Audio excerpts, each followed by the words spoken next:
Welcome to the Hazard Class Podcast. This is the podcast where I ask my stupid questions to some of the smartest people in and around the world of emergency services. My guest this week is a former Colorado fire chief who was fired after reporting an alleged voter fraud scandal. That vote? Well, it was for the very board of directors that ultimately terminated him. Seems suspicious to me. He's here to tell his story. My guest, Erik Holt.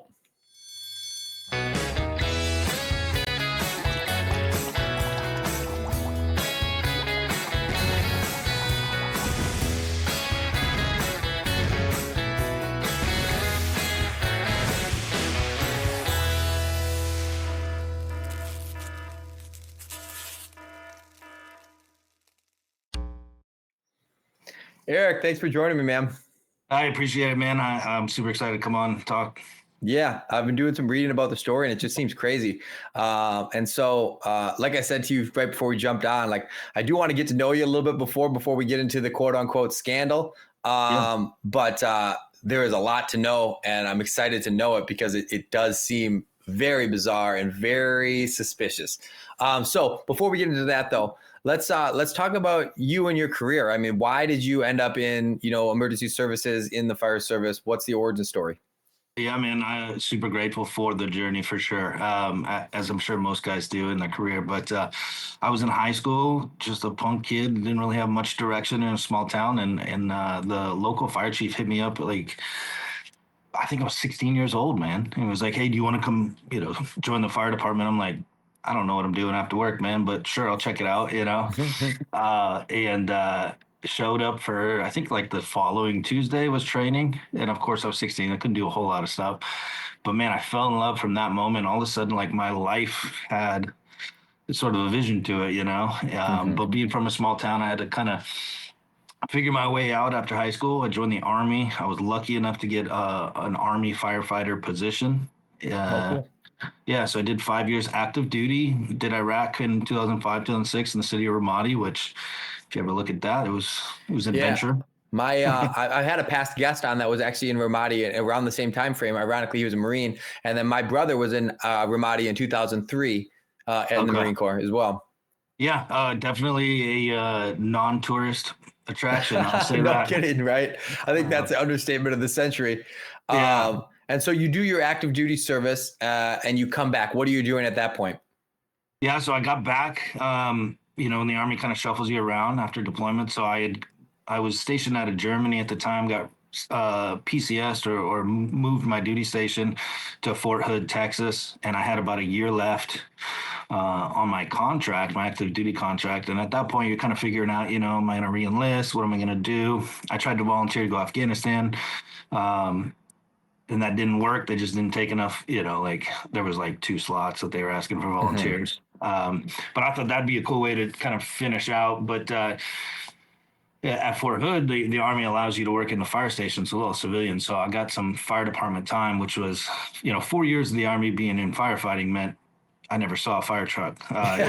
Unfortunately, yeah. Yeah. So in Fort Hood in 2007, when I got there, I was able to kind of integrate it in the fire station. And then as I was getting out, I was offered a civilian position on the fire department there for GS employment. And I started doing that and technically started my professional career in firefighting in 2008.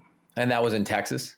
Yeah, Fort Hood, Texas. So, and a lot of people that aren't familiar with military, they're small cities or even medium-sized cities. So Fort Hood's like 80, 90,000. At that time, we had 2 brigades there, daily population, so it's like any city fire department. Mm-hmm. And where are you from originally? I grew up in Northern California. Okay. In the cow pasture, very, very conservative part of California. So you don't identify with the other Californians? No, there's coastal California, and then there's the rest of California. Okay, sure. There you go. Yeah. So now you're working in Fort Hood. How long do you spend there? I did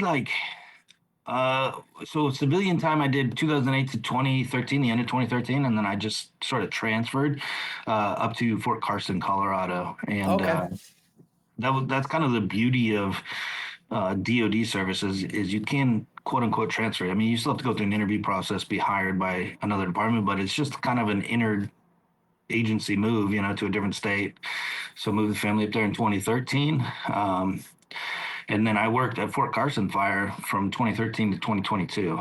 So just for the sake of like establishing, you as a man, like, had you had any disciplinary problems, anything like that in these years? No, never, man. I had been promoted captain, and at one point I had resigned back down to go to a different station. I was in the middle of a divorce, so that just sort of a life thing, with Yeah. kids. That's where I could be home more and closer to the house. So, um, other than that, never discipline in my entire career. And that wasn't discipline; that was a voluntary thing. But Yeah. Well, you're doing better than me, so that's you got that going on. But so at that point, that brings us to 2022, and that's when you take the position as fire chief. Is that right?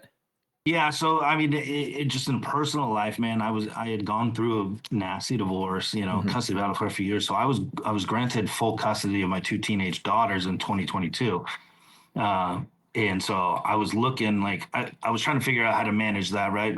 Shifts are 48 hours long. I'm the only parent in the house, right? So, um, although I could have figured that out, I just was looking, what my options were. And locally, there was a fire chief's job that I was called to do an interim on, and I was doing a good enough job there that I thought, you know what, like, let me give it a try. Let me throw my name in the hat. Um, and went from there. So I applied for the full-time position, and in September of 2022, after like 5 months of being interim, I was selected as the permanent chief. So who did that selection, for the sake of reference? In this story, it'd be what we call the incumbent board. So when I took over as the interim chief, it was nothing but chaos. There was a bunch of board resignations. The fire chief that was there had been put on paid admin leave, if you will, and then eventually terminated, which, that's his story. It's not for me to get into, but it was chaos from the beginning. And so there was like this special process where the county got involved, and the county elected commissioners had reconstituted this board, and their first priority obviously was to hire a permanent chief and kind of stabilize the department. And so I was part of that whole thing, but like board governance and being a fire chief are two different roles for sure. So I kind of just put my vision out to the board, and they supported me. But in the story, we'll call them the incumbent board because obviously there was an election that came. So just for the sake of understanding this kind of hierarchy of, leadership, like in that area, this board manages the fire district, or who are they actually managing? So their role, this is super important for people to understand, man, is they are the governing board of what you would call the tax entity, right? So all special districts have a mill levy that they are responsible for. They collect revenue out of taxes, and these are the fiduciary stewards of it, right? So you elect a board. That board had 5 positions on it, and no one individual has any quote unquote power or decision making alone. All things have to be done by quorum of the board, which means a majority vote. And so they are chartered basically with abiding by the laws of the state statutes and monitoring the money, making sure that we are good stewards of the tax revenue that comes in. That is their job. They also will do policies and things, bylaws, you know what I mean, that also govern, but it's not operational governance. That's the fire chief's position. Okay. So they're strictly financial. Financial and oversight, right? They hire the chief. They are the quote unquote supervisors. But again, it's not one individual that's a supervisor. It's a quorum of. So in this case, 3/5 of the board are technically my boss, right? Because they can't make any decisions outside of a vote. And so once you're hired as the chief, all operational duties fall to the chief, and they monitor, obviously, if something goes haywire, and do all that. So from the time that you're officially appointed as the chief, no longer the intern, but the actual chief, how long are you in that position prior to everything kind of going haywire? So September of 2022 to May of 2023 was kind of the sweetheart period, I'll call it. Honeymoon. Right? Yeah. Yeah. Which we got so much done, man. I mean, it's crazy what we achieved in that amount of time. Yeah, talk to me about that. So yeah, like first order of business once they selected me was like, here's a vision, like on paper, right? A strategic plan. Which again, in the hiring process, right? Like anybody that's in seat as an interim is going to have some sort of a intelligence advantage there. So I laid it out from day one of like, because of all the chaos that I had inherited and what we needed to achieve, in my opinion, like we needed to rebrand the department and professionalize it quite a bit. You're talking like a very small town rural department that had survived off of, a couple people responding from home for years, and all of the metrics said that like we needed to improve, we needed to professionalize. And so I laid that out. At the time that I had taken over as interim chief, we had like 4 to 5 responders. No one person would have been qualified to operate as like a firefighter. You know what I mean? Like you might have gotten one EMT, but no fire certs. You're talking, let me clarify that. You're talking 4 total people on the fire department? Yeah. It was barely ticking along, I'll say, when I took over. And that was the challenge, right? Was let's build something. So, I started recruiting. I started to make standardizations of our training and proficiencies and stuff like that. So my number one metric was response times with qualified responders. When I inherited the department, it was 18 minutes, 19 minutes on average from 911 to somebody showing up at your door.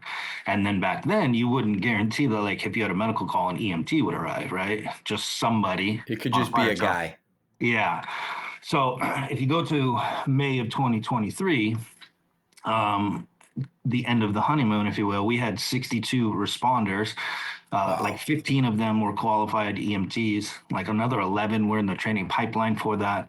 And our response times have gotten down to 7 minutes per call. So, oh, wow. That's a pretty massive. That's basically building a fire department, if you ask me. I mean, that's going from not a response to a pretty reasonable response. Yeah. And 7 minutes is the NFPA 1001 requirement, right? So we were meeting the professionally staffed metrics in NFPA. For the sake of reference, tell me about this community. Like how many people are they covering? What's the kind of rough, square mileage kind of thing like that? 66 square miles of district in a population that, flux from 55 to 6,500 people. Okay. So it's actually a pretty large district with a decent amount of people, I think average calls, was like 600 a year. So you're averaging 2 calls a day, in the mountains. Yeah. So it's if you were to look on a map, you've got Denver, Colorado Springs, kind of north and south on middle of the state. If you just look due west of Colorado Springs, we're about 30 minutes up the mountain there. Oh, okay. Familiar. So yeah, we're real close to where a lot of people live from that, commute down and work in Colorado Springs, but we're also the highways that go through that town are how everybody feeds to the mountain resorts, So okay. So now let's get into, we've painted the picture, I think, at least adequately enough to get into the nitty gritty, which is now we get to May or whenever this election is, and all the members of this board are up for a re-election. Yeah, which is never supposed to happen, right? And no board is ever supposed to have full turnover. But in the statutes, if there's a resignation midterm, then it's appointed, but then at the next scheduled election, that seat comes available. So because of the turmoil prior to me, miraculously, all 5 were up for election. And so really the whole time, like I had been there, like the former chief's kind of friends and this like HOA clubhouse people, old people with opinions, I guess, were very like abrasive to everything that we had accomplished, and obviously they had their motivations, right? What were they? Well, in small town America, I think there's a lot of ego that goes into like, oh, I want to be a part of this. I want to take it over. And then there's self-serving things. So there was some grant fraud since all this took place that has been investigated by law enforcement. There was, it just becomes this like faction sort of tribal thing, right? If you're not with us, you're against us, yada yada. And so, what I learned in this situation is like, it doesn't matter how well you perform or, what your allegiances are. Mine was clearly to building a fire department and putting the best responders in the seats possible for the community. But you're always going to have detractors, and those people formed this sort of party, I guess you would call them. But they had a slate of 5 candidates that wanted to oppose the board that was sitting there. And that kind of got heavy in like January of 2023, where basically like they announced that they were going to run as a slate of 5, which is really weird in elections already. It's usually individual candidates. And it got really contentious, between like accusations for the incumbent board, all sorts of stuff, like they would try to bring me into it, like, so to understand the makeup of my department, we actually had more female firefighters than we did males. And our average age was like probably 23 or 24 years old. So we had a lot of young, youthful, like exuberance in the department. But one of the candidates, like, was like, oh, Eric's this misogynist leader and all this. And it was like I as part of the evidence of everything, I have like the text messages. I'm like, hey man, I'm like a single dad of 2 daughters. You mind keeping me out of your politics, Yeah. But politics are dirty, man. And so that's it. It started to get very like disgusting. And the whole time, like I was beating the drum of like, this is for a fire department, people, like this isn't Congress or, it's a local fire board. So let's bring down the heat a little bit. But man, that goes on between January and then May 2nd, 2023, the elections take place. And due to all of that, behavior, I guess you will, like the incumbent board had voted to take election administration away from anybody locally. And so they hired a law firm to administer it, which I thought was a pretty good decision, right? Like, we're going to keep it away from anybody locally that can have like, an accusation of something went wrong, and hire a law firm who is not going to violate law. Let's be clear when you're an attorney. And so like, yeah, the agreement got made on May 2nd that I would open the station. I met with the designated election official the night before. We kind of walked through the stations. She'd asked to see the camera locations for security cameras and all that stuff, just to make sure that like, nobody could be seen voting, all this stuff, which is going to come heavy into the story pretty quick. But on election day, it was decided I would work from home, respond to calls, do my thing, and they would hold the election there, ran by a law firm, basically. So I showed up at like, 7 a.m. or 6 a.m. or something, whatever it was, opened the station for the election official, asked her what she needed, and I scooted. But in emergency services, right? Like, there's never a day off. Yeah. Literally, like, late morning, we get a difficulty breathing call that turns into a cardiac arrest, and the medevac landing site is at the fire station. So, as the fire chief, I don't care what's happening at the fire station, we're landing the medevac, right? So, that physically places me there. And this is where kind of chapter 2 begins of this, is like, the guy doesn't make it, right? So we performed CPR for 30 minutes with the paramedics. We do everything we can, and they eventually call it. So I have to then leave with the ambulance lieutenant, go inform the family, which always sucks, But come back, and I'm getting my command vehicle again, and somebody comes up to me and they're like, "Hey, I have a complaint about the election that I need to tell you," and I'll skip over what that is, but I'll come back to it, I promise. Okay. But I'm like, hey, like, I have nothing to do with this. Let me take you to the election official. That's where you need to lodge this complaint, But I had heard it, right? So it kind of, the way that I describe this is like a fire in your belly, and I call it a morality fire. So I had heard it. I take her to the DEO, the election official. She tells the complaint then, and then really, I don't have any other interactions with any of the election happening until that night when I go to lockup. And the election officials like packing her car, and she just looks like she's been through a marathon of gunfire, just like the 1,000-yard stare. And I'm just like, you all right? She's like, this has absolutely been an insane day. And I'm like, okay. So it's like another little piece of kindling on the fire. I'm like, that's weird. So election day results had been posted by poll watchers before the election had closed, which is illegal. Let me be very clear about that.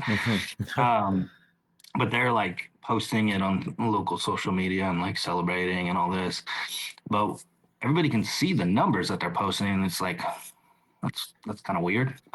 So all 5 winning candidates were non-incumbents, and all of their vote totals were very narrow. So you're talking a 1 to 2% difference between who got first and who got fifth. For sake of reference, how many votes were cast roughly? I think there was like 850 total for the whole election. Again, this is a local election. 10% is a good day generally on a local ranked election. Choice?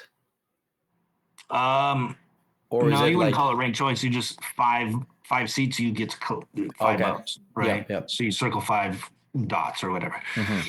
But like, I want to say like 330 was like number 1, and then 2 less was number 2, 2 less was number 3. So there was like a spread of maybe 10 to 15 votes, 20 at most between first and fifth, which was kind of a statistical anomaly, right? Like, what about sixth? Huge drop off, huge. So like it went from like a group of 5 having 330, roughly 325, somewhere in there, to like sixth, then got 125, right? So you're like, that's weird. Like, what a concentrated bunch of voting. Yeah. So again, like I just kind of go about it. Like, it didn't affect me, right? I've said this a million times. Like, my job was to be the fire chief, no matter who the board was. And so, of course, going into it, I thought the board that had supported me in the vision and all the success that we had in building had an advantage. I think, and generally speaking, any incumbent for any office usually, I think 3 out of 4 times gets reelected, on average. I don't know the data super well, but like incumbents generally retain office. Plus all the success, right? So it came as a surprise, but it didn't like shake me. It didn't change anything that I was gonna do. I just was like, all right, cool, new board. I have a question on that. What was like the community, with the exception of this subsect of like maybe like divisive people? What was the general community's feeling towards the fire department at that point? Well, not to speak for other people, but I'll give you a metric that. So we had held a fundraiser a week before the elections. It was the biggest fundraiser in the history of the department. We had hundreds of people show up, and in the records that I could see, like the most they'd ever done in a fundraiser was like $7,000-8,000, which is a good day on any given day, right? To have that. Our 1-day event did $27,000. Okay. And this was a week prior to the election where they got rid of everyone that manages the fire department. Yeah, I don't even think it was a week. We did ours, I think, on April 30th and May 2nd. So you're talking like 3 or 4 days. I mean, there's videos of it on YouTube. Like, it was pretty well celebrated, we called it a family fire muster. Like, it was just this great event. Like, me and my kind of right-hand guy, a guy named Randy, he was one of my captains. We did this event. It was tons of work, man. Like, throwing a huge event is a lot. But we sat there at the end of the day. He's a career professional in a local department, also very passionate fireman. And we just said, this is what we've worked for. This is how it should be. We're serving a community. This community is supporting us. We sat there and had a conversation of it the night of April 30th. And just like, all of the stress, all the chaos is worth it because of what we just accomplished. And then like 3 or 4 days later, So if anybody wants, you just look up Fluorescent Fire Muster. It's the only one that ever got held on YouTube. You can see some videos of it. Like, it went super great, but then 4 days later, all hell breaks loose, basically. So, that didn't add up. That's another piece of kindling in this morality fire that starts to build in my belly, man. Uh, and so like the final straw for me came like a day or two after the election. So like there's a local grocery store that everybody goes to, right? So you see everybody. I had stopped in to, probably grab some hamburger helper or something Yeah. to make dinner. And like somebody's like, hey, I got a complaint for you. And I'm like, of what? And they're like, oh, well, when I went in, like I was getting like mean mugged by poll watchers and they were recording me going to cast my ballot. And I was like, okay. Did you report this? And they're like, no. I'm like, all right, I need to put you in contact with the designated election official. So I called that election official. I'm like, hey, I got another complaint. And she's like, yeah, we've gotten a couple more too. And now we're like, our degree of concern is high that something went down on this election. And I'm like, oh, here we go, Yeah. Um, and the next part of this is like, I want everybody to understand I knew the risks and I knew what would happen. But I made a conscious decision to move forward. And so the way I describe this is, again, I'm a single dad, man. Like my paycheck from being a fire chief supports two girls that need a lot in life, right? I mean, and I'm it. There's no other source of taking care of them. So I'm literally like, cooking them dinner, have a good night with them. And I'm thinking about this stuff. And I tuck them in and I go like in my room and I just sit down and I'm like out loud having a conversation with myself.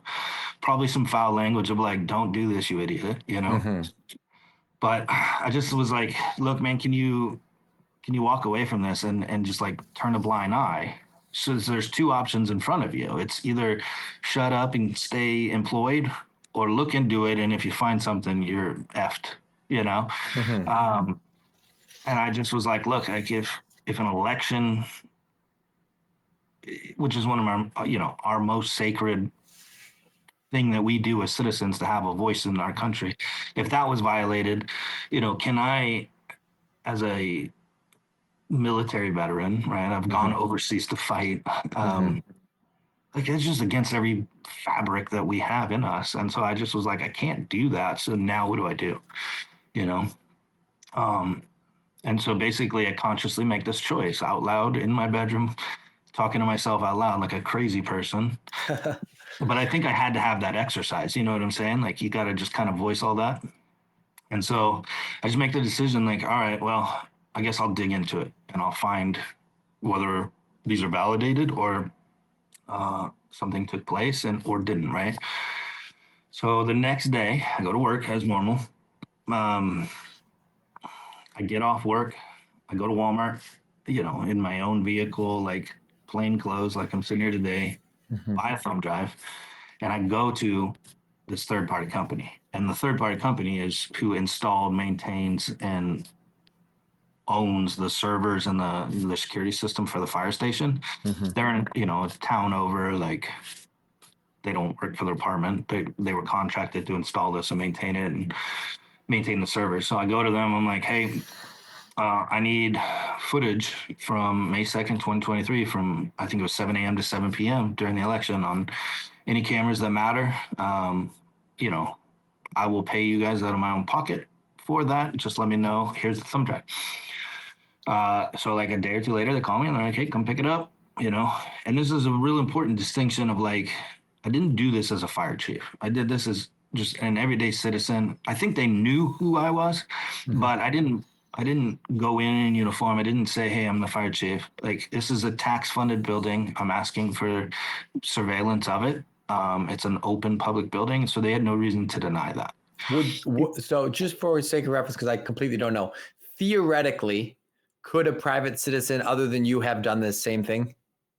Yeah, 100%, because it's tax funded, right? So transparency laws mean you can't hide anything. There's very narrow things that you can in Colorado, it's called a CORA or a Colorado Open Records.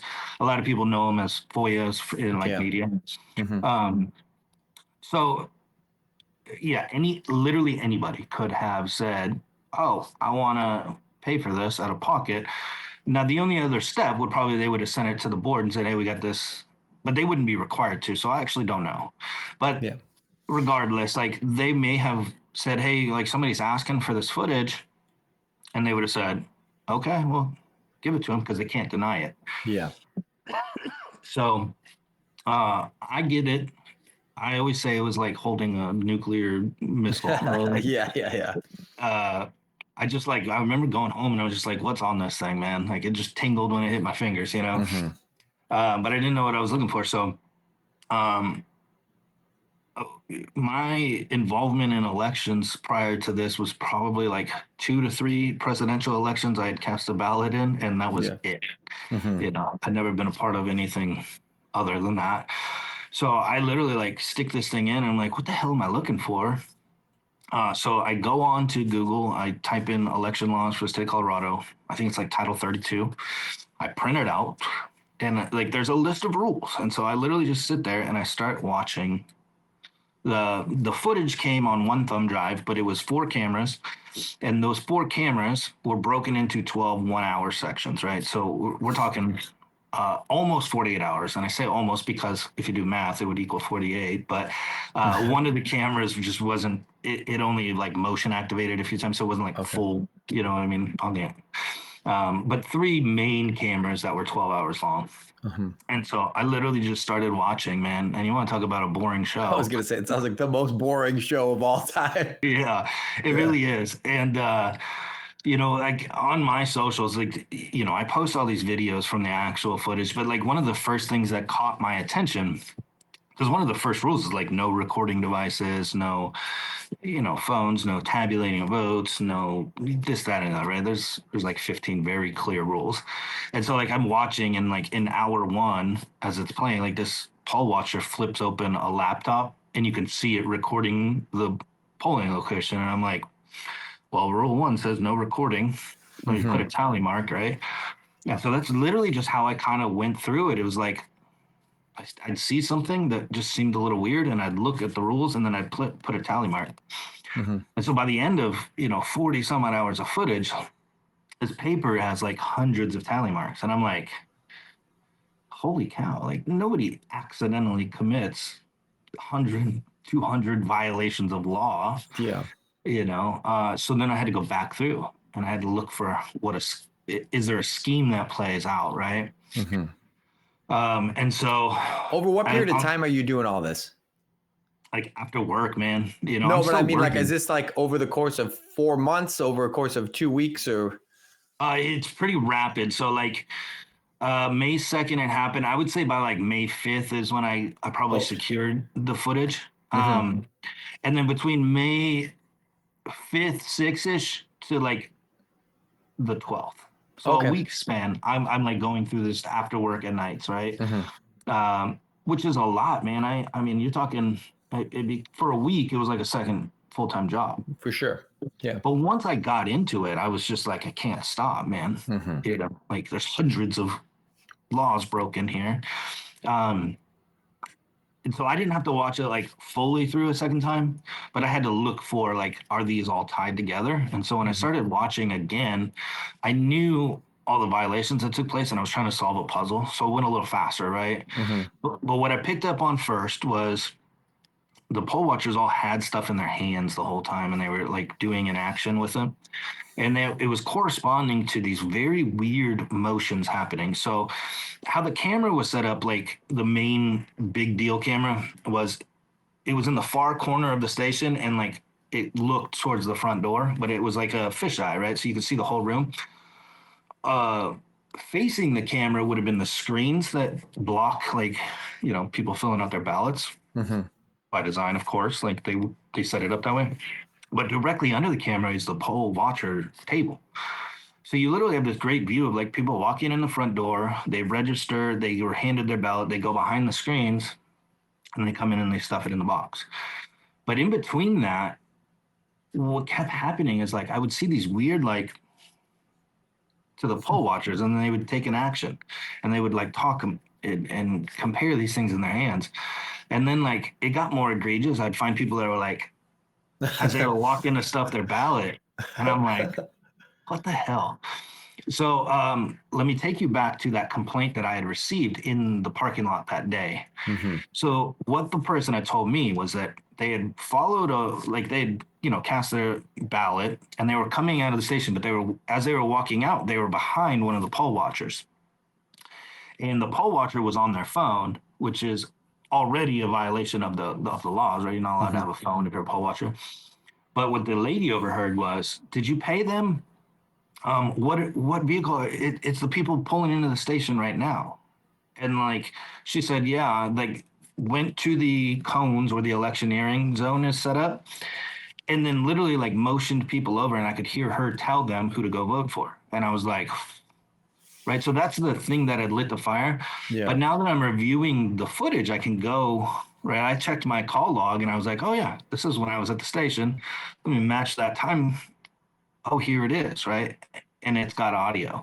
And so it's windy outside. The only part that unfortunately that got cut off is you could hear her talking, but the did you pay them part is wind. Yeah. But the rest of the entire video clip aligns exactly to what the lady said. You can hear her say, is this the vehicle pulling in right now?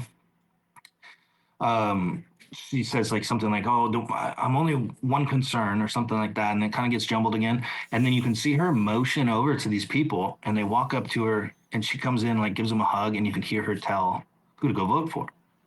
And so the rest of it all corroborated. I wish that I could hear the pay part, right? But yeah. Who are these poll watchers? They're assigned by the candidates. The 5 candidates that What? won. Yeah. What? So here's the funky part. What the hell? How is that not a conflict of interest? So that's literally how the Colorado statutes, like a candidate can assign a poll watcher. And so the lady that was captured on the phone was actually the campaign coordinator for the 5, and then like close allies, right? Which in hindsight is a great point that like maybe they should look at that in the Colorado statute. It should be nonpartisan people. Yeah. So especially when they anyways, run in a conglomerate of 5 for 5 positions, right? That seems like an uneven amount of potentially aligned people. Yeah, that's part of the fight here. Is I think Colorado election laws are pretty wonky and need some correcting, and that's a great one of them. But whoever made that decision that a candidate can appoint it. Are there other poll watchers there that are on behalf of the incumbent candidates? So they had the option to, but they weren't concerned with like something going down, so they didn't appoint anybody, right? The incumbents wanted to stay free of the election area. The slate of 5, they were there all day in the parking lot, which is again another illegal thing. That's electioneering. But they parked like so. The election officer had set a perimeter like of cones with signs that said like no electioneering, blah blah blah, cites the statute, and they parked right alongside the cone. So they were like, "Ha ha, we're outside the box," but they were still committing the crime, right? Whoa! Yeah, it's man, it only gets wilder from here. So strap in. I'm buckled up, man. Let's go. Yeah. So basically the whole scheme that I was able to piece one by one from that is I had the video of her, basically somebody is offsite coordinating. Like that's who she's on the phone with and sending voters. I won't firmly say like they were paying them, but they were incentivizing people, right? Otherwise, why is somebody coordinating this? Mm-hmm. They would be greeted by a poll watcher in the parking lot, told who to vote for. The poll watcher would come take their seat again. Now, poll watchers aren't supposed to be up and down, right? They're supposed to sit there, observe, not record, not interact with voters, none of that. But this is how the scheme got carried out. So as they would walk in, they would take their seats. The voter would get their ballot. They'd go behind the screen. And then when they came out, they would, it was so obvious, but I finally caught a very good clip of it in the 12-hour day, but they had track counters, man. And so every time they were getting a thumbs up, a hat tip or whatever, they were confirming, hey, you did what we told you to do, and they would count it. Click. And then like even one part of the video, they're comparing them to each other and like, oh yeah. And so that's how they were able to balance the scale and have all the candidates get more or less the same votes. Well, that's how they were tracking it, right? Yeah. And so this is where the second half of the scheme comes in. In and of itself, it is illegal by the statute, but is it enough to guarantee an outcome? Theoretically, if you're tracking the total number and then you are confirming who's, you could keep track of it, right? But there's always the possibility of not knowing the total vote count. And so it's not a true guarantee. The other camera that comes into play happened to be an engine bay on 364 other days of the year, but that's where they set up the official ballot counting room. And so the engine was pulled outside. They came in, set a table up, and they happened to do it right under a camera, right? And these people have made an issue out of the security system since, of course, like it was unfair to them, but How dare we be seen doing right. our thing? Yeah. It was there because if I showed up to work one morning and an engine was missing, I would have a video to be like, oh, this is who came in and got it, right? Of course, yeah. Or equipment, or somebody had been assaulted, whatever, right? Like there's reasons to have security systems. So this has audio as well, and this is the most alarming one. Now, I don't accuse the election judges from the county and from that have been vetted and paid to be an election official, but they were very content with election fraud being carried out right in front of them. So one of the videos, which is, again, you're like watching footage and you're just like, this isn't fun, and something will jump out at you. So they're counting ballots, right? They're opening an envelope and they would read the names, and then another election official would, start to do the count. And it is allowed by law to be observed by poll watchers, but the poll watchers are sitting there in plain sight, and you can hear it on the video. They would read 5 names, I'm sorry, and then you would hear click, and he's holding it up, sitting like right in front, right? Mm-hmm. And they read like 4 ballots in a row or something like that. That is the same 5 names. And every time you're hearing click, click on the audio, and she goes, oh, this election's fixed. And they all kind of like are laughing as another guy's like texting on his phone that's a poll watcher. And I'm like, holy cow, this is bad, And so, I had solved, I guess the end product was they were able to guarantee it because they were in the official count room and they knew the official count throughout the day. Mm-hmm. So whoever's incentivizing voters could ebb and flow how many people they were saying. But back to the outside camera, towards the end of the day, I think there was 3 official counts of ballots. Between the second and third, one of the candidates, now in the electioneering box, meets with 3 poll watchers directly under the camera. Like, for my purposes, they couldn't have picked a better spot to have this conversation. But they literally detailed it. Like, he comes walking up, he's like, oh, I hope it's favorable. And they're like, oh, yeah, well, just so you know, we've been in there counting, click, click, click, click, and there's some like code word being done. So he was clearly in on the scheme, but he's getting his confirmation. And like another poll watcher lady, the one that had been captured on the phone, comes walking back up and she's like, oh, Donald says if we're under 800, we've got it. We don't have to worry about it, So Donald is the name, apparently, of the person that's coordinating offsite, who happens to be the name of the lady's husband. Oh, what do you know? Yeah, but I'm not a law enforcement official, so we'll leave it at that's the information, right? Yeah. So I basically put all this together. I go back to the attorney. I tell her what I have. She talks to the incumbents that are still kind of in that lame duck period, you'd call it, right? Mm-hmm. They're still in office, but they're on the way out. The incumbent board president files a court injunction saying, basically, like, there's concerns over the election and there's an open criminal investigation going on. The attorney is the one that had called the DA's office, and then kind of like, we all became aware of it. So I reached out to the DA.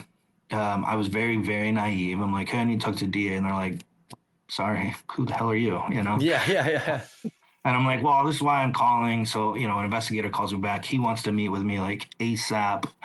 I meet with him like 5 a.m. one morning before work, and I show him everything, and he's alarmed, man. He's like you've been around cops, right? Like cops and firemen, we chop it up, we have fun. Yeah. But when cops work, they're very rigid. So he went from like chopping it up, having fun with me to like, yeah. And I'm like, you all right, dude? He's like, oh my God, this is bad.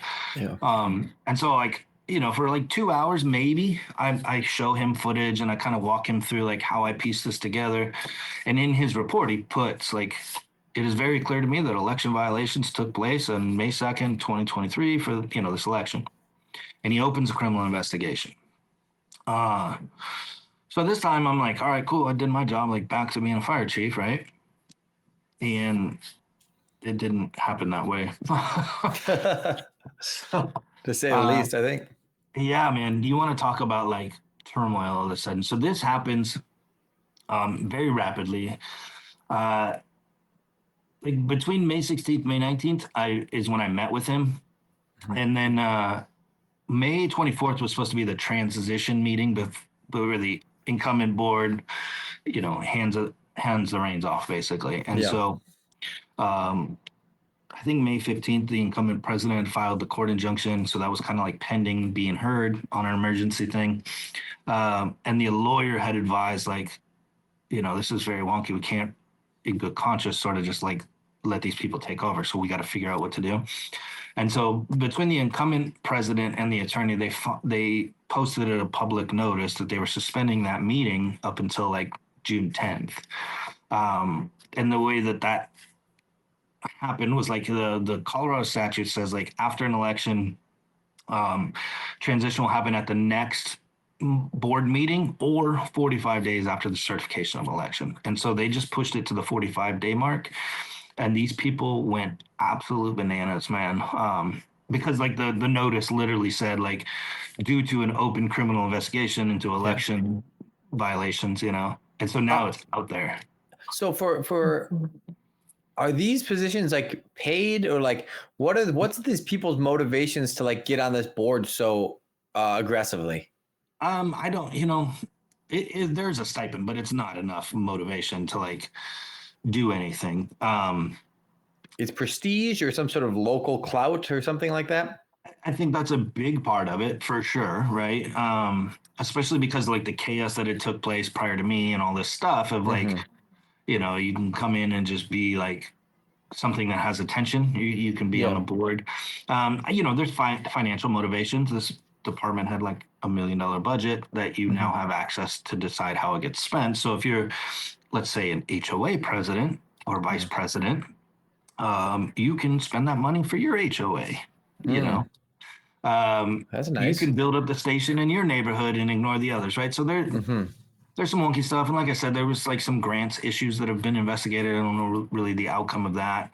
I know that department just tried to do they tried to double the tax rate and it got voted down, which is very rare for fire departments to have tax measures. To my knowledge, they're the only one in the state that lost that initiative. So, you get in power, and I think you have options to not be so savory in that. Yeah. I mean, that's what they say: power corrupts, right? So but it's a very challenging thing.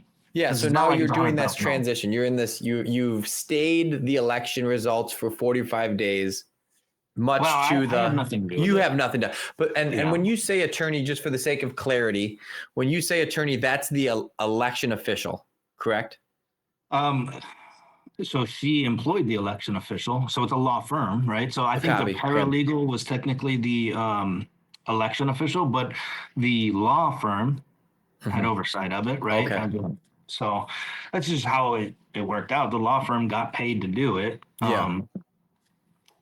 But yeah, so again, a very clear delineation here is I was never involved in the court stuff that had been filed. And really, I had nothing to do with the election except for the investigative part that I did and turned over to law enforcement. I mean, really. As a private citizen, more or less. That's what I understood. So we'll get into that delineation here. But these people go absolutely freaking bonkers from May 24th, man. So they literally they show up, two of them, the board president and I think who ended up being the secretary that was the elected, the non-incumbents. Okay. Like I'm leaving the station and like they show up like mafia style, bro. Like this guy Paul's like smoking a cigarette and he's like, "You're gonna open the station so we can hold this meeting." And I was like, I'm not doing anything until the attorney that represents the district kind of decides how to navigate this, right? And they're like making subtle threats of like you're gonna be sorry for that. That's insubordination. And I'm like, I thought for sure like all the rhetoric and all of the contempt in the actual like candidate phase before the election, you can say whatever you want. There's like nothing illegal about saying anything, right? When you're a candidate. But once you are elected to a position, like reality hits, what the job responsibilities are, what your authority is, all this stuff. So I just kind of expected like they would learn that pretty rapidly, right? You can say again whatever you want. So like I write a memorandum, which is kind of a foreshadowing in all of this. Is like I wrote a memorandum and sent it to the attorney, and it was like, look, until somebody can tell me who the official board is, because these people are now like, oh, we're in power, we just seized it. Like they're literally posting in the community, like rooms and stuff, like we're in power, we've seized power. And like the incumbent board's like, no, you didn't. Which places me in a really weird situation. Yeah. So the only person I could reach out to is the attorney. But these people have like the audacity to just, we're like, she doesn't know what she's talking about either. We're in power. And I'm like, the attorney doesn't know the law, but you do, right?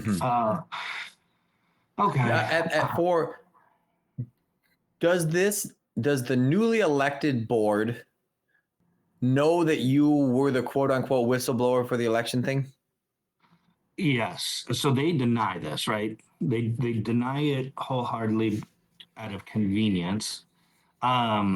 But there's some social media posts that like them or like a spouse of theirs is talking about like, oh, Chief Holt gave the footage up and it's illegal for him. But it also gets confirmed as this all rolls out. So like May 25th, they are like, we're in power, we're holding meetings, we're doing whatever we want. And the attorney just was like, look, I have a conflict of interest. Like, I got to get out from this because I'm the reporting party of election fraud. And I represent the district. I can't do that. And so, she just sort of like resigns basically. And now the hope was that the court would hear the case and like make a decision on it, but the court doesn't do that. And so in the vacuum of this, the incumbent board is just like, okay, you guys do whatever you want. We'll let the court decide and we'll figure it out. In hindsight, 2020, I don't know if somebody should have made a different decision at the time, but I think when you have a group of people that's under criminal investigation and there's a court filing to like put a pause on things to kind of figure things out, that somebody of authority will come in and they'll be like, hold your horses here. Yeah. So I think that was what was expected, but it didn't really come in that window of time. So May 26th is kind of like the first day that I'm the fire chief with kind of unknown bosses, but I'm getting orders from these people under criminal investigation. And so I get an email, actually I think it was May 25th, that was like, here's your list of orders from us, your new board. And number one on that list was disable the recording security stuff and disable the audio. And like again, on my socials, people can go and see this. You don't have to take my word for it. Like I posted this email on there, which was telling, man. If you just got elected to be board of directors on a fire department, what is your number one concern? The security system. Yeah. It makes no sense for anybody that is a righteous human to hate a security system in the first place. Well, especially if that security system is the thing that's potentially indicting you for election fraud. Right. That's the only reason that you would be like, oh, I don't like this, so I want it disabled. And of course, I call the investigator. I'm like, hey, man, they're telling me to like disable and delete this stuff. And he's like, don't do that, So I'm like, well, I need you guys to come forward and do something here. So the May 26th, For some unknown reason, their second order of business, man, was to go freeze the bank accounts of the fire department. Which is bonkers. So Yeah. May 26th happens to be Friday going into Memorial Day weekend in the mountains of Colorado, when everybody from the city comes up to the forests for the official start of summer. Okay. Yep. Camping and biking and, UTVs and stuff. And so like on a Friday at like 4 p.m., I get a call from this guy, Paul, who's now the board president or is claiming to be. He goes, I went to the bank account and froze the bank accounts. And I'm like, what? Okay, And again, this is a recorded phone call because at this point I kind of knew I needed to keep track of things. So that's posted for everybody here too. It's just like this very weird sort of thing. And I'm like, are bills going to get paid? And he's like, oh yeah, they said they'll call me if anything hits and I can approve it. And I'm like, okay, What's wonky about that though is he wasn't on the bank account. So if I went to your bank, Jake, and I'm like, I want to freeze his accounts, and the bank was like, no, you're not Jake. Yeah. That's basically what took place. Like the incumbent board is the ones on the bank account still, because no transition has happened.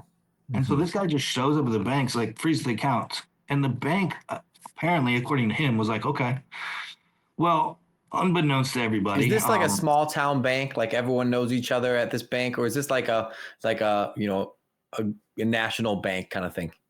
I think both, right? Like it is a small town bank. It's in a town of 10,000 people, probably 15,000 maybe. But like the teller at the bank, the banker at the bank doesn't know who this person is. No, so he went to the bank manager, and the bank manager like okayed it, I guess. Yeah. And he wasn't from the area, right? Like he took the job there. But I guess behind the scenes, and I didn't know this until discovery happened, the bank very quickly caught on. And so like the bank's legal department was like, this is bank fraud.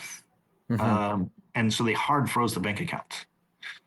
So we go through like basically a week's time, right? We went through Memorial Day weekend. It wasn't very hectic because they were all on vacation. So Tuesday, coming back from that, which was I think May 30th, 2023. You can look on a calendar to verify that. But I had told Paul, hey, I need you to come sign this thing. It's for our insurance renewal. Meet me at the station. So he comes in. I have one of my captains there, luckily, but he like signs this thing saying like we're gonna renew, and then asks me like, hey, can you email me this invoice of $23,000 for the 1 year insurance, premium or whatever, so I can pay it. And I'm like, yeah, sure. What he doesn't tell me is the bank's legal department has stepped in at this point. So if we kind of fast forward in the story, we get to June 5th. And June 5th, another board member named Alan files a pro se response representing himself to that court injunction. It had all been pretty quiet up until that point, but it's only been a week, And I get it in my email, my personal email, and I'm like, hey, I'm not a party to this. Like, please don't send this to me. And he like fires back, I've implicated you for felonies in this. You need to read it. And I'm like, that's weird. So I read it, and it basically, and this is how we get to the answer of like, did they know about it? He accuses me of felony, crimes because the election was caught on security camera and that I had turned it over to the DA. And that was illegal for me to do. Therefore, he shouldn't be held accountable and that the court should charge me a felony. It's a very wild rambling, but it confirmed that they knew it was me because he directly says it, right? So in my contract is an indemnification clause, as most executive positions have, which is, if I'm doing my job and I'm doing, the nature of our business, that I am protected by the district for that. So like they'll represent me. Well, we have a very weird sort of fold in it is that one of the people that has a vote to be in charge of me is now accusing me and asking the court to charge me with felonies for providing evidence against them. So I invoke that clause. I say, hey, we are in sort of uncharted territory here. I need to obtain an attorney. So my contract says that the district will cover that. And it goes ignored, right? Like they don't respond to it. So June 6th, the next day happens, and the insurance calls and they say, hey, we haven't received that $23,000 payment. You're at risk of being canceled. And this is where the conspiracy takes place, right? So I get a call from the insurance. I say, hey, like I sent this to the board president. I think they can't pay because the bank accounts are frozen, but you'll have to call him. In turn, I get a call by all 5 board members on speakerphone in a panic. They're like, we don't have insurance. What do we do? What do we do? And I'm like, well, I gave you the invoice last week. Like you got to pay it. Otherwise, a company's not going to provide the services that if we're not paying them. And so they're like, well, okay.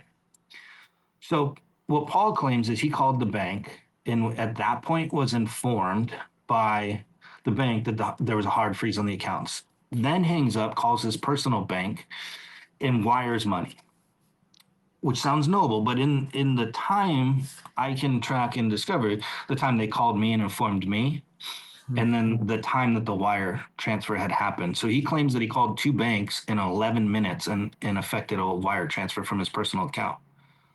I don't know if you ever called a bank, Jake, but doesn't go that fast. Yeah, especially 2 of them, right? Yeah. So he knew, and I think it's pretty obvious at this point. Like he knew he had screwed up and he was in a bind, but now it was about to come out, right? Yeah. And so he very quickly got his bank to wire the money, and then said that's when he was informed that he had committed bank fraud by the bank, not. Yeah, I think that's an important distinction to make, right? The bank, if I'm understanding this correctly, there's a hard freeze on that account because he impersonated someone to freeze it in the first place. Yeah. Right. Yep. So he's shooting himself in the foot here and then paying the bill for it. Right. And so now these 5 people are at risk of a lot unfolding on them, right? They're under criminal investigation, but nobody knows about this other thing, which is bank fraud yet. And so, again, I didn't learn this for quite a while, but in court discovery, I have the timeline. So at 3:11 p.m. is when he emails the insurance company, says, here's the confirmation of the wire transfer. Meaning he paid the bill, right? At 3:11 p.m. At 4:32 p.m., I think it was, he emails me and says, shut the fire department down. We don't have insurance. So he pays the bill, and then like an hour and 20 minutes later, tells me to shut the fire department down. Now, what happened amongst those 5 people in that hour and 20 minutes from paying the bill to let's shut the fire department down? So literally, I have to post on our social media, on our website, call all my neighboring chiefs and say, we can't respond to calls. I'll take the risk personally and I'll respond to anything, but I can't ask my firemen to do that. Can we invoke our automatic aid? And of course, everybody does, but it hits the news with a fury, man, and everybody comes calling.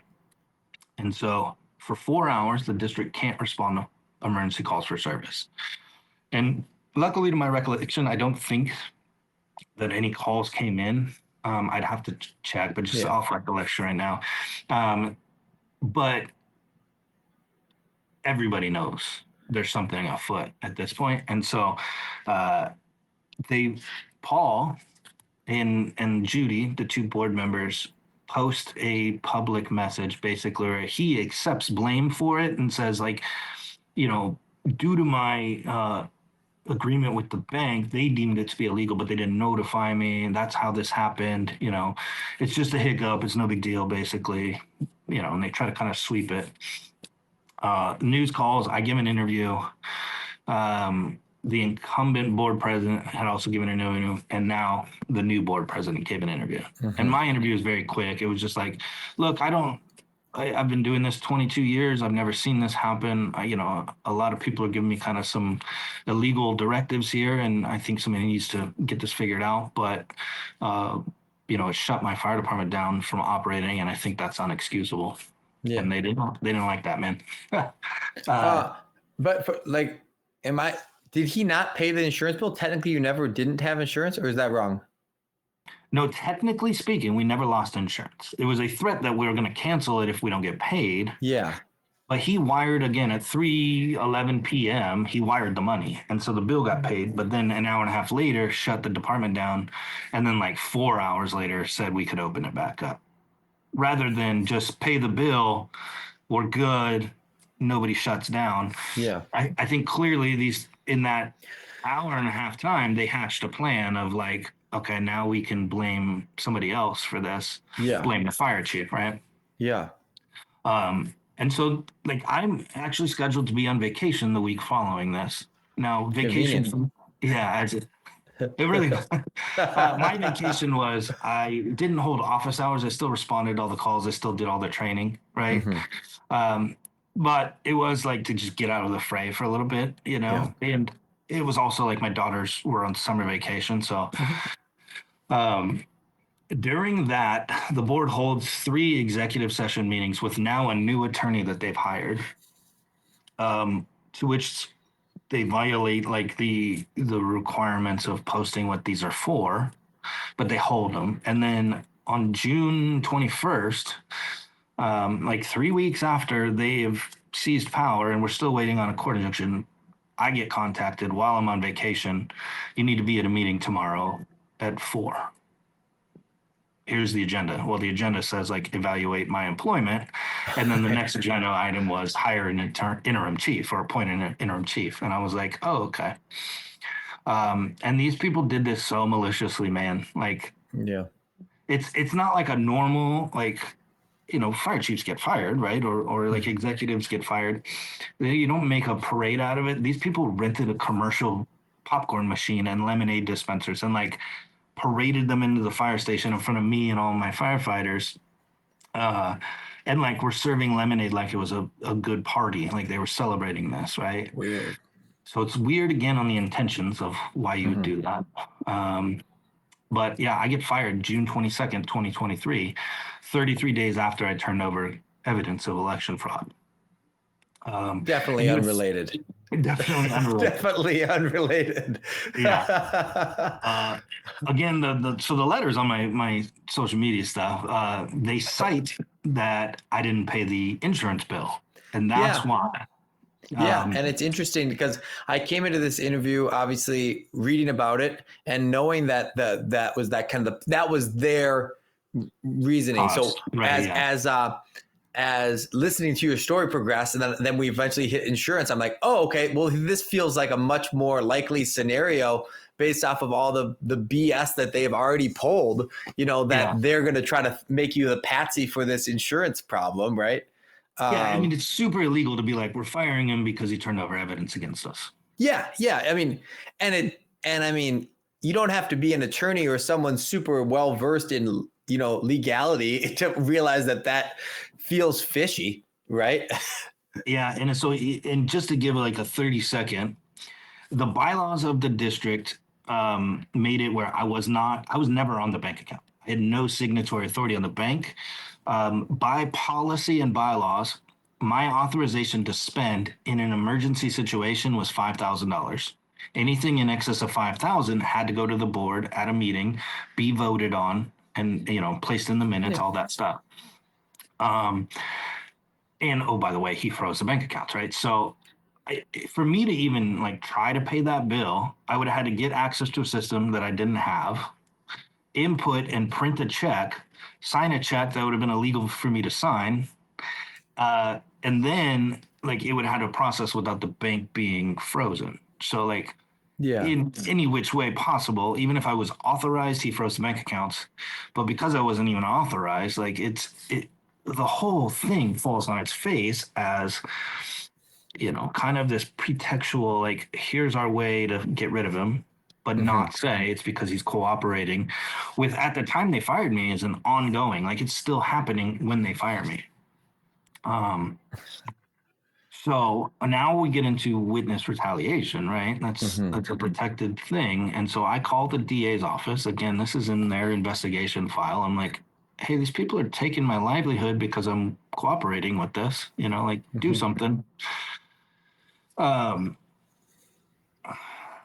so just for the essence of time, what I will say is I file a federal lawsuit, which gets litigated for 2 years and is now on appeal in the 10th Circuit. So they won on summary judgment by this crazy judge ruling that was like, it seems to be a thing actually during like that Biden period of time, during like post-COVID Biden presidency, there was a lot of weird things that came out of the courts. And so a lot of them are being overturned.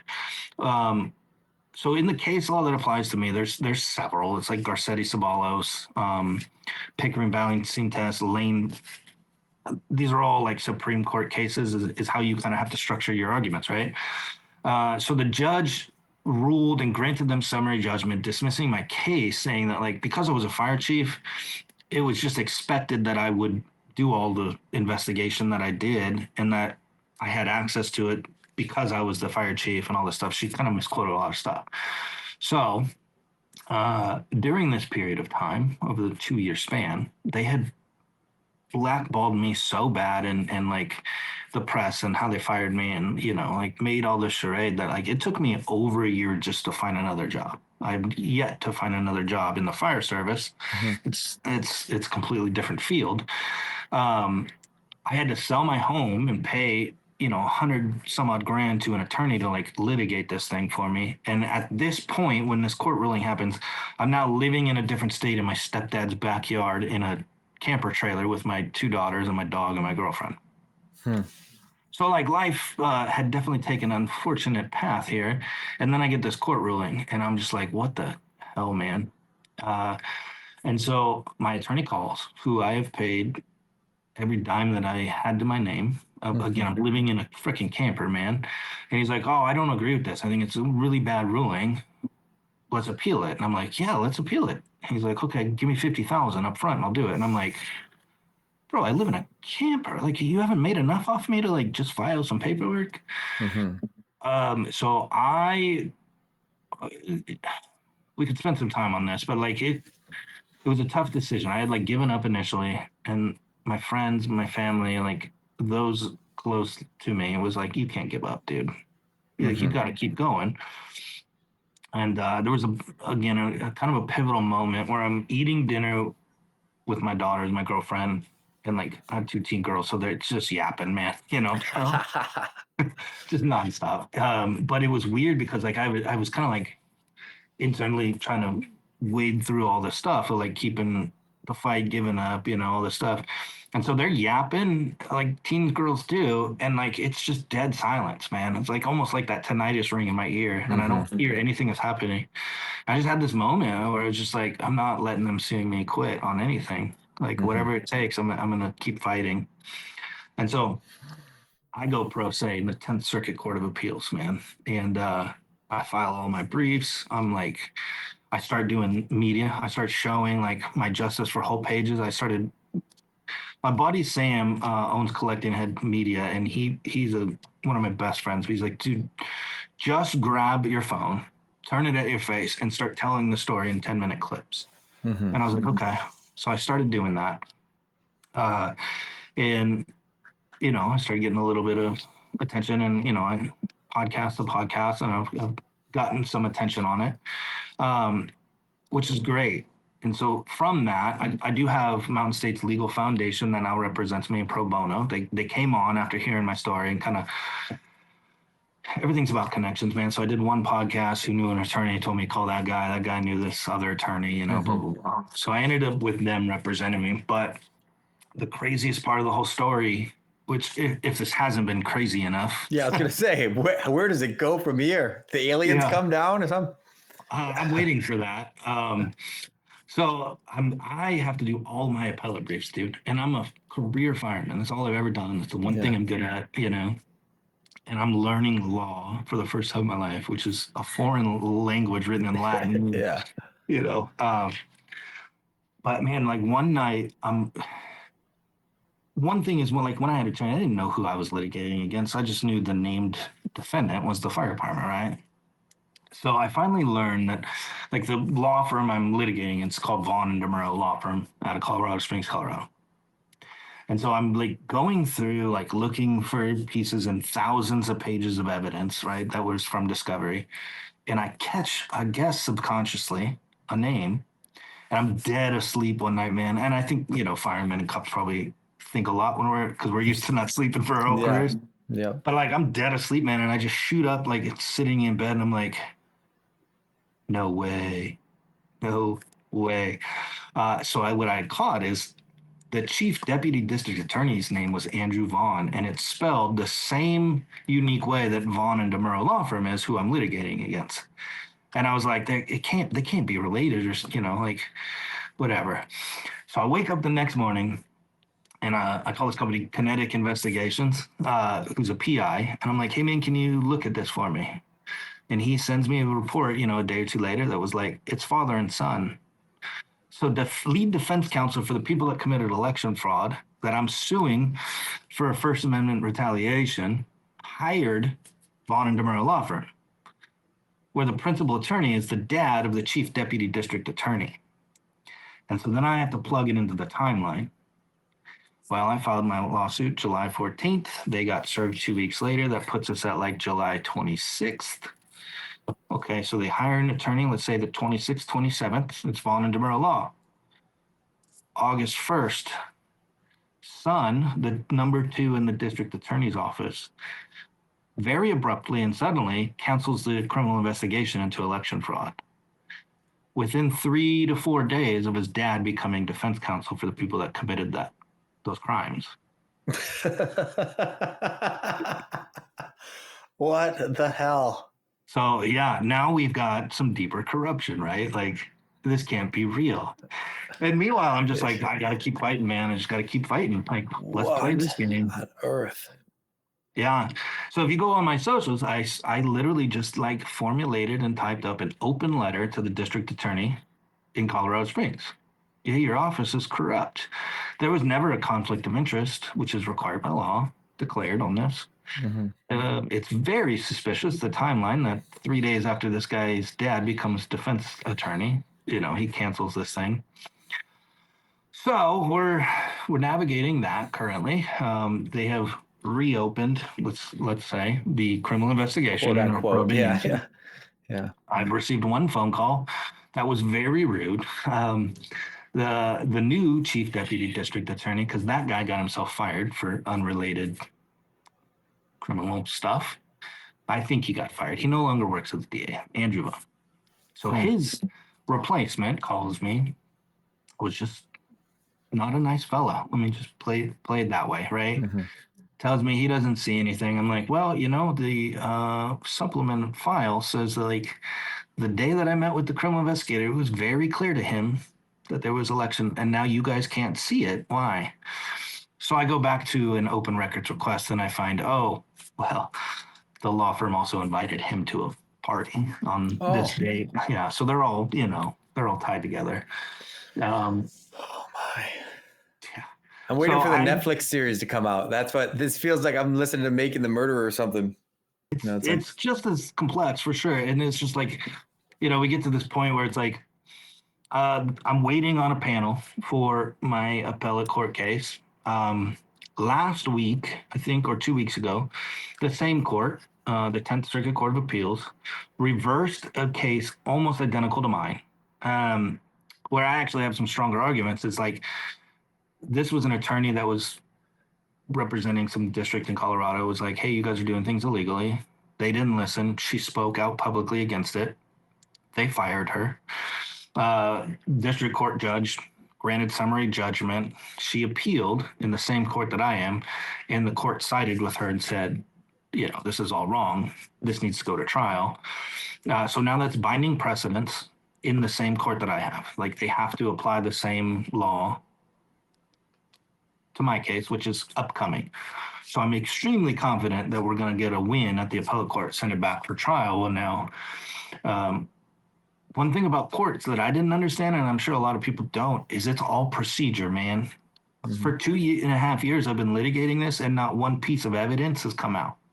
I haven't got to show anybody, like, hey, it's just happens to be on high definition video, the election crimes that they're saying, I have the evidence of the conflict of interest, why this didn't get prosecuted. Mm-hmm. I have all the evidence of why my firing was all BS. But I haven't been able to present that because you have to win procedure to have the right to a jury trial. So I'm confident that, especially with the recent ruling, that it'll have to be applied the same way to me, the same outcome of send it back for trial. I'm also suing these people individually in the state court by myself, going against the same law firm that had the conflict of interest. But they have now attempted 3 times to have the case dismissed. I have won 2 out of 3. We're waiting on the third, but it's the same argument. So like, it'll get denied. So hopefully I'll get to go in discovery on that one. And then we're hoping that the DA will actually do the right thing and prosecute these things 2.5 years later, but that remains to be seen. So that's kind of where we're at currently. Holy cow. And then what would the timeline be on the next step? Is just literally an unknown whenever it comes to fruition, or what? The state case, I expect that. So you can't, like, once the court has determined something, you can't redo it, right? It's abusive process at that point. So now this is their third attempt on the same thing. Like, we're immune to this. The judge has already ruled that they're not immune. Mm-hmm. I also was granted a motion that disqualified any argument of immunity, and then they file a third attempt on immunity. So, like, in the next week or so, that should get denied. We should enter discovery. Wow. For the 10th Circuit, which is the big one, of course, the high stakes there is if I win appeal, it's case law, right? Like, so nobody that's a public official, their bosses can say, you did this against us, against our interests, we're going to fire you, right? So it protects other public officials. That's the high stakes there. I'm not on the calendar through January. So maybe February I get a panel assignment. Maybe March, we'll see, and then from there it's a couple weeks until it comes out, like, their opinion and order. In the DA situation, I don't know that we'll see any action, man. Like, they seem pretty hard pressed to, like, stay into their denial that anything was wrong. Mm-hmm. So I just sort of publicly call out the DA, and eventually that guy will be up for election again, and Well, hopefully someone monitors that election. yeah. It's crazy, man. And, like, It's crazy. my whole platform is, I was just a citizen, right? I wasn't into election conspiracies, right? Yeah. In 2023, like, the 2020 election shit was still, like, a big conversation and conspiracy. Yeah. I fell into that without, like, any prior knowledge of it. But what I've seen is, like, look, man, I have it on high definition video. So if it's happening in this local election, like, nobody will enforce the law. Maybe there's a nexus to some of the other elections. And so I can only fight for mine because I have it. But my whole platform is every bit of evidence that I have gets posted on my social media. On these interviews, they all get posted. So if I can, plug those. Oh, please. Yeah, absolutely. So Justice for Holt on X, or formerly Twitter, TikTok, and Facebook and YouTube. Just search Justice for Holt, HOLT. You can see the actual security footage. You can see the phone recordings. You can see, or hear the phone recordings. You can see the emails and all of the evidence. Like, I just keep putting it up there one by one, unredacted. I just, like, I'm not even joking when I tell you that as soon as we get done with this, I'm going to go watch the videos because I'm fascinated. So you have me hooked. Honestly, Erik, it's like, this is an unbelievably compelling story. I don't know if I ever remember enjoying doing a podcast so much in all the times I've done it. I mean, this is like edge of your seat action. Unfortunately, it's happening to you, and I feel bad for you, man. It feels like you're getting railroaded, and it sucks that you got tied up in it. But I'll say for myself that I'm super proud of you for standing up for what's right and standing on your convictions and being that example for your kids. And that's worth something, man. You know what? At the end of the day, that may be the only victory. but it was for something. You know, I didn't do anything wrong. I led with my morality and my convictions, and I haven't turned away from that. I'm sure these people expected 2 years ago for me to go away and stop being a headache, and that'll never come for them. I will be on them for the rest of my life. Well, So we're yeah, pulling for you, and we'll in the video description, in the the podcast description, we'll have the links to everything. I hope that people go watch the evidence. I know that if the people that listen to this are half as captivated as I am, everyone's going to be looking at these videos and checking it out, because I can't wait personally.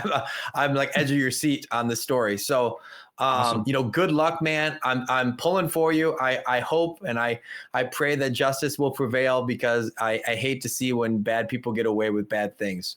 You know? Well, I appreciate that, man. And look, I'm in an unfortunate position that I have to ask for some donations to keep the fight going. So Yeah. GoFundMe and Gibson Go, again, both Justice for Holt. It literally goes to like court filings. It goes to, you know, sometimes I run ads to like help get the message out. I just did 300,000 views on a little short clip of the actual footage the other day showing the counters. But like, if you're a supporter, you know, if you guys hear this stuff, like, we're going to get a victory. It may take another year, it may take two, but like the victory comes, I'll pay it back. And we'll put those links in the description as well, so people can get to those easily if they want to donate. That would be awesome. I appreciate you, man. Yeah. Like, thank you, Eric. share. Thank you for the time, man. Honestly, this is one of my favorite podcasts I've ever done. It was great. And thank you for sharing your story, man. Awesome. I can't wait to come back on with the victory speech. For sure. I can't wait for that.